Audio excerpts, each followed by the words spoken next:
Welcome to the Missions Podcast, the show that explores your hard questions on missions, theology, and practice to help goers think and thinkers go.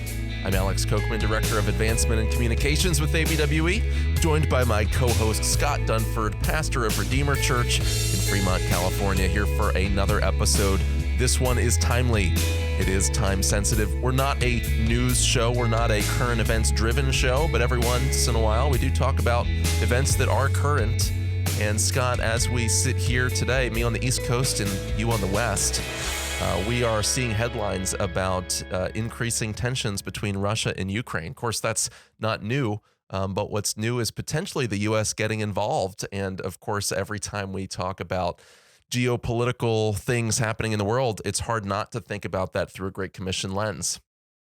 Yeah, I mean, we hardly ever in America think about the rest of the world until something like this happens. And of course, when a place like the Ukraine is high on most people's thought processes, or many people's thought processes, we here on the Missions Podcast probably stop and take notice, because we know that it affects not just what's happening militarily and politically, but there's a whole gospel work that is impacted in one way or another in that process.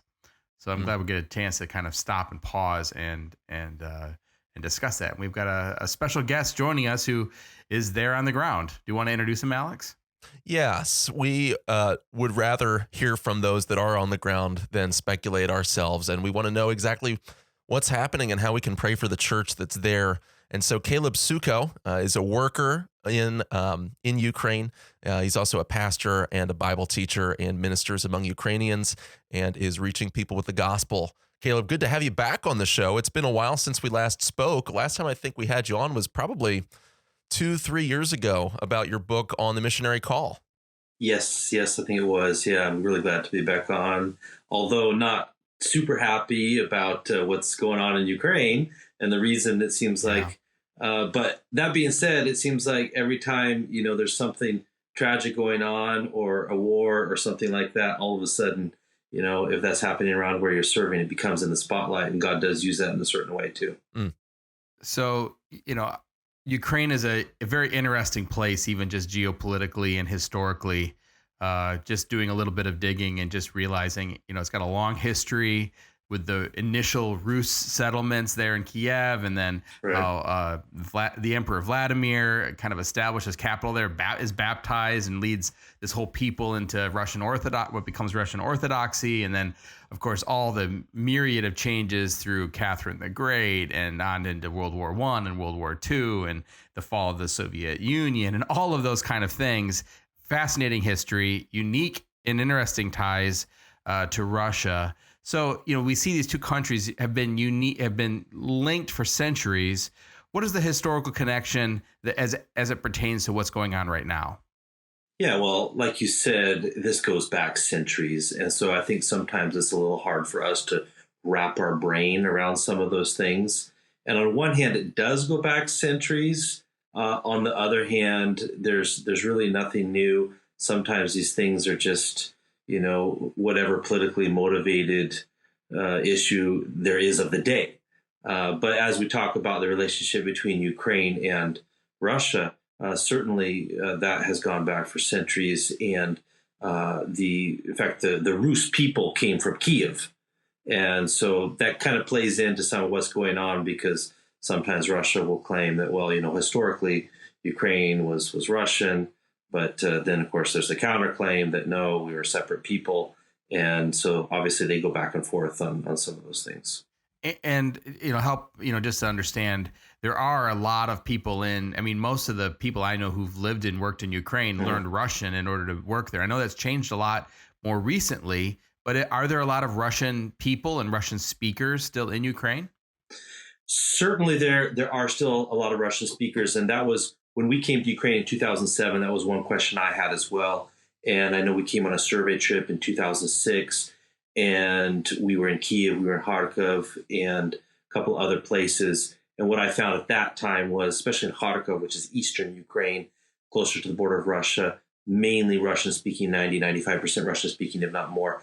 Kiev was a little bit mixed. But what we found, and so when we came to Odessa, which Odessa is historically known as a Russian-speaking city. And so I began to learn Russian because pretty much everything is done, or at that time, especially 2007, the common language was Russian here. We saw a change happen after the war started in 2014. And so Ukraine, especially starting in 2014, has very specifically tried to increase the influence and the usage of Ukrainian language in Ukraine as a way of setting themselves apart from Russia to say, that, hey, we're not Russians, we're Ukrainians. And one of the reasons they do that is because one of the approaches that Russia has had is say, oh, we have Russian speakers here, we need to go and protect them. And so Ukraine has promoted Ukrainian language a lot more. So I do find myself now really sometimes actually struggling a little bit because they're similar languages, but I'm not fluent in Ukrainian at all. I can understand maybe 70%, 75%, depending on who's speaking. I can speak it a little bit, but I do find myself kind of struggling sometimes. And so I've actually tried to take a little bit of Ukrainian so I can also communicate when I need to communicate in Ukrainian. And it depends on where you go. Western Ukraine, obviously, they're going to speak more Ukrainian. Central Ukraine, going to be kind of half and half. But where we are here in Odessa, still a lot of Russian, but Ukrainian is gaining in influence. And just one more follow up around this background, because I think this kind of helps our listeners be able to kind of even understand where you're coming from and in the situation. So you're American, but you are married into Ukraine too, right? Can you talk a little bit about your family connection and background?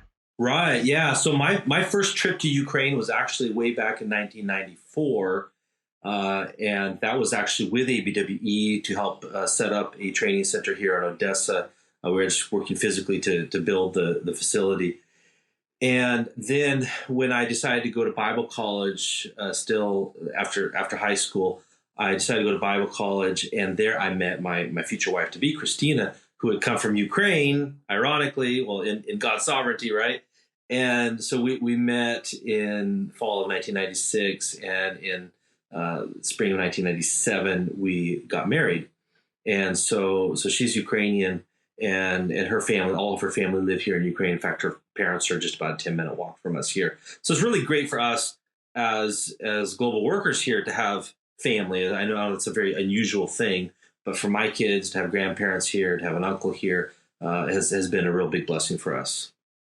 Well, let's talk about the situation there on the ground. And the most difficult thing has been nobody knows what's happening. We don't know what will happen, what will be the outcome of this. There have been tensions, of course, for some time between the two countries. But how are people in Odessa dealing with the sheer ambiguity of it, not knowing what's going to happen either way, whether or not war is imminent?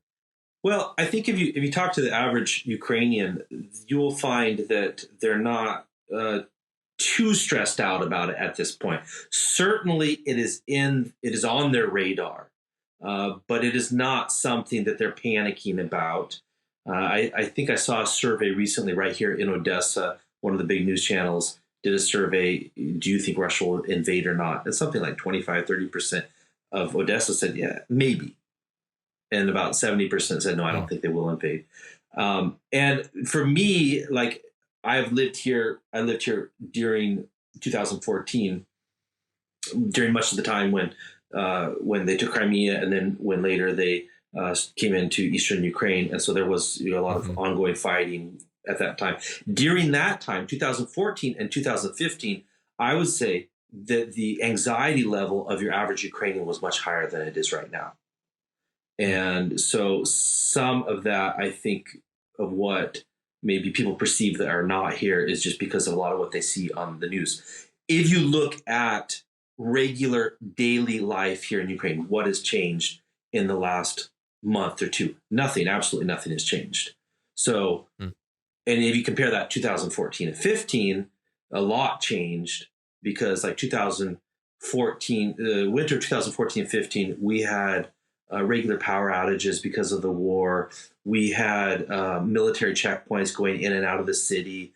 We had almost weekly bombings here in Odessa of different organizations that were supporting the war effort. We had in May, it was around 50, 60 people that were killed just in a matter of a couple hours because of conflict between pro-Ukrainian. So we had a lot going on then that was related to the war. But right now, everything that the news is talking about, all of this, military buildup, it's all outside of Ukraine. So we actually, it's all potential. Nothing has actually really changed in Ukraine. That's so interesting, because maybe sometimes we watching from a distance might, be a little bit more on pins and needles, and to hear just things like life's going on is normal. Although I'm sure there's a sense of concern and dread, and because it will affect people a lot more personally, obviously there. What about Christians? Like, I'm sure there's a huge range of responses from the Christian churches. I know you're pretty well connected with the Christian churches there in Odessa and probably all around Ukraine. How are the churches responding to this? So there has been a response, and there's been a coordinated response by churches. Our church is part of the Baptist Union here, which is the largest union or fellowship of churches with about 2,000 churches here in Ukraine. And they have called for, actually back in January, they had a week of prayer and fasting for Ukraine and for peace in Ukraine. And I know the leaders there have put out some information, some videos about the threat, obviously, of invasion and just being prepared for some of those things. We also, for our church, recently, we just put out a short couple-minute video for our church, basically saying, listen, don't panic. There's no danger on the streets. As of now, everything is fine. We're here. We're not planning to go anywhere right now. If we are, we'll let you know. But do have a plan in place. So it's kind of like, let's wait and see. Let's pray, but let's not panic, but let's have a plan in place. One of the interesting things that we were actually talking about before we had a chance to hit record was that you're not just encountering the stereotypical Ukrainian, you're also encountering a lot of Muslims and Hindus. And so you're having gospel conversations with Ukrainians and also with all sorts of people that maybe not even within the original range of those that you thought you were called to minister to while you were there. So what are some of the unique opportunities you're having for gospel conversations during this time? Yeah, well, because our church is an international church, and because we have our services in English, which is really one of the only churches that do that here in Odessa, that does allow us to reach a broader community and to minister to that broader community. And so God has really put into our path people from all different nations, really. We have a lot of Africans, West Africans, North Africans, and then Middle East, and also Asians. Most of the Asians would be from India, Nepal, from those areas. And so it seems unusual and unexpected, and certainly for me, it's not something that we came to Odessa expecting to be a part of. But once we began to minister in this community, we saw that there was a really great need to minister in English, which is the international language for many of these people. That's very fascinating. I think most of Americans probably don't even think about the huge international communities that are in those cities and the ministry that can be done there. So what are some of the unique ways that you're seeing churches and ministries reach and minister to people in uncertain times? Are you seeing certain kinds of things developing, or what opportunities are there? I know in the past we've talked about, or you've written about some unique outreaches and ministries to those involved in the military. Wondering what other kind of ministries are going on in Ukraine that are maybe unique and special to this particular moment in history. I think that particularly churches that minister with the military, and also churches that minister on the front lines in eastern Ukraine, are in a position that is very unique and very difficult as well. And actually through ABWE, we have something called the Ukraine Crisis Fund that was established, I believe, in 2015 to specifically help churches and those ministering in these wartime areas.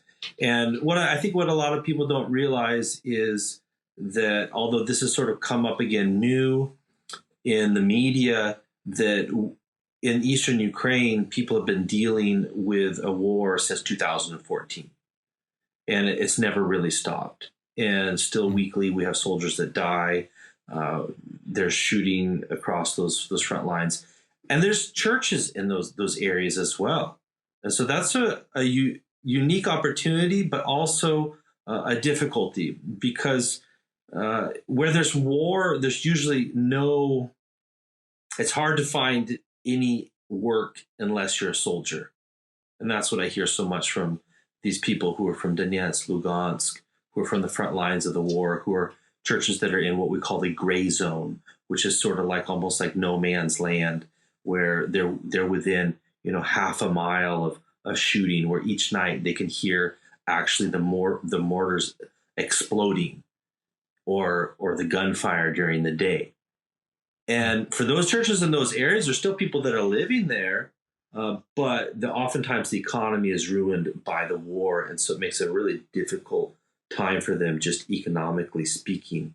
But on the other hand, there's a lot more spiritual openness, because a lot of people see the brevity of life, and they are open to spiritual things, or they've lost someone because of the war, or they've lost their livelihood, or they lost maybe their home or something like that. So I'm actually this month planning a trip right now.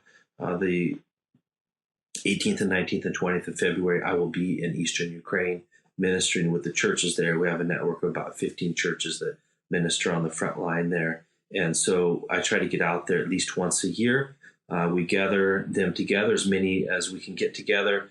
It's kind of a little bit hard to get those that are in the Russian separatist area that is controlled by that, because they're not allowed to come across the front lines of the war. So they have to drive all the way into Russia, up north, back into Ukraine, down through Kharkov, and literally, you've got Donetsk, which is in eastern Ukraine and controlled by Russian separatists, and like where we're going to be is literally about 25 miles from there. And for them to go that 25 miles, they have to drive about 800 miles around. Wow.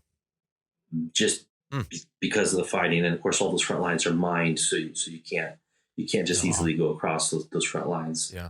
So there's a mixture of responses and tones in Ukraine. There's parts that you're describing, the gray zone, and others that are still literally a war zone in some sense of that term, in terms of the danger. Mm-hmm. And then for others in Odessa, it's business as usual.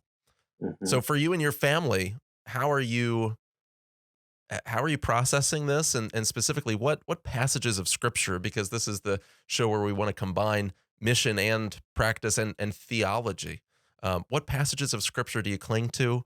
When you're doing your devotions, are you finding that you can draw comfort from right now? Yeah, I think it is, in a way, life as usual, but certainly we watch the news media as well. We're aware of what's going on outside of Ukraine's borders. And so certainly sometimes these thoughts can cross your mind. Everything could change. And that was something that I think before 2014, when people asked, like, do you think Russia would ever attack or something, I would always say, no, I don't see any reason for them to do it. It just seems like there's not.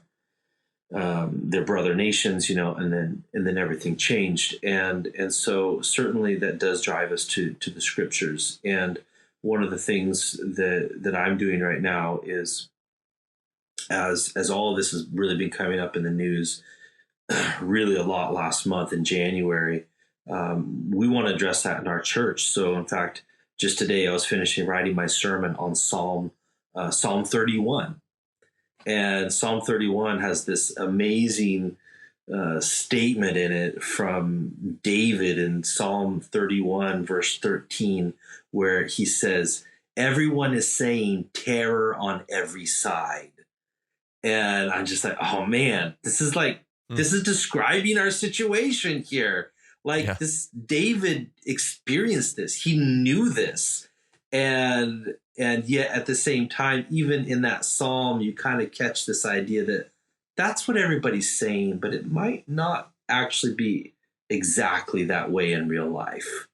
That when everyone says terror on every side, of course, we look at the map of Ukraine and they're showing in the news that, okay, Russia's got troops here and here and here and here and here. And what do we find?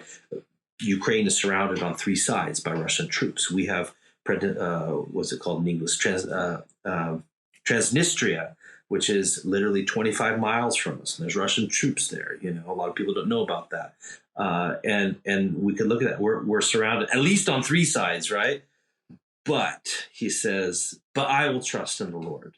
And so those are the kind of things that cross my mind, and not only cross my mind, but are going to cross our pulpit in our church, because those are the things that we need to hear during times like this. Yeah. What do you say to other families, even maybe the ones you're working with there, just to try to encourage them and keep them focused when fear inevitably hits? I'm sure it doesn't hit everyone in your family or even everyone in your friends' families the same way. What are some of the other ways that you're finding the ability to encourage yourself spiritually, mentally, emotionally in uncertain times? Yeah, I think that there are just even some practical things that we can do. One of the things that we've done as a team, with our ABWE team, is we actually have a contingency plan. And so that we know if this happens, or if we need to leave and all the transport, one of the things that we know is oftentimes, like in Crimea, when it happened, they shut the airport down. Donetsk, when it happened, they shut the airport down. And so one of the things that we're prepared for is, if something does happen here, what if we can't get out by plane? What is our plan?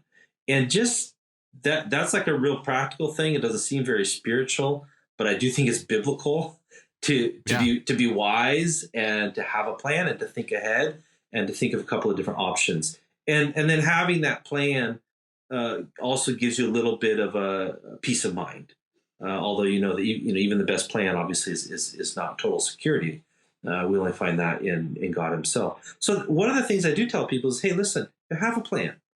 Even as simple as a simple thing like having a friend in another city that if you need to leave this city, that you could go there and you could at least spend a week or two with them.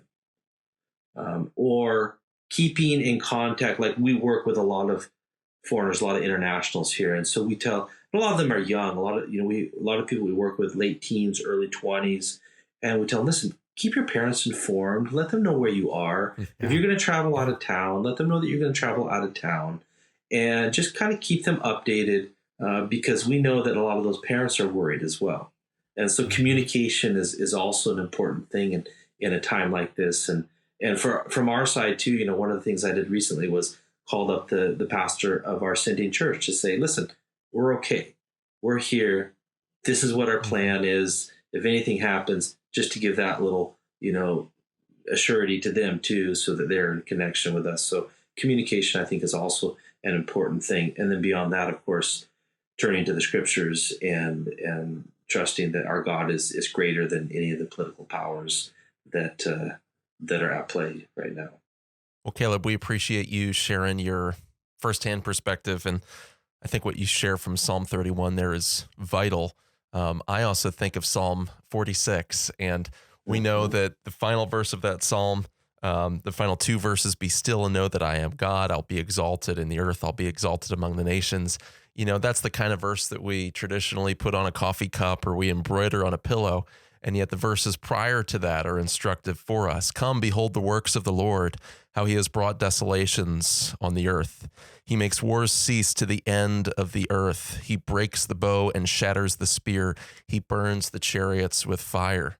So when nations rage and kingdoms totter, God says, silence, stop, enough, put down your arms. And what a comfort it is to know that the God that we serve and the God that you're telling others about in Ukraine is the God who brings peace. In fact, He's the God whose Son is the Prince of Peace. And so, Caleb, we really appreciate you joining us today. How can people follow your ministry and get more content from you? Yeah, they can follow us. We have a website, sukofamily.org, and you can sign up for our newsletter there as well. So that would be a great thing where they could follow us. Well, then, thank you again. We appreciate you and your family, and you are being prayed for by the whole ABWE ministry family. And the Missions Podcast is a ministry of ABWE. To learn more, go to missionspodcast.com, or you can go to abwe.org/podcast. Of course, this show is sustained because of your generosity. Go to missionspodcast.com/support, and that enables us to continue to spread the word and help goers think and thinkers go. You can also remember to subscribe to the podcast to get updated, and remember to leave a positive review and a 5-star rating in your podcast platform of choice. That helps us get this content in front of others who can be blessed by it. And until next week, thank you for listening.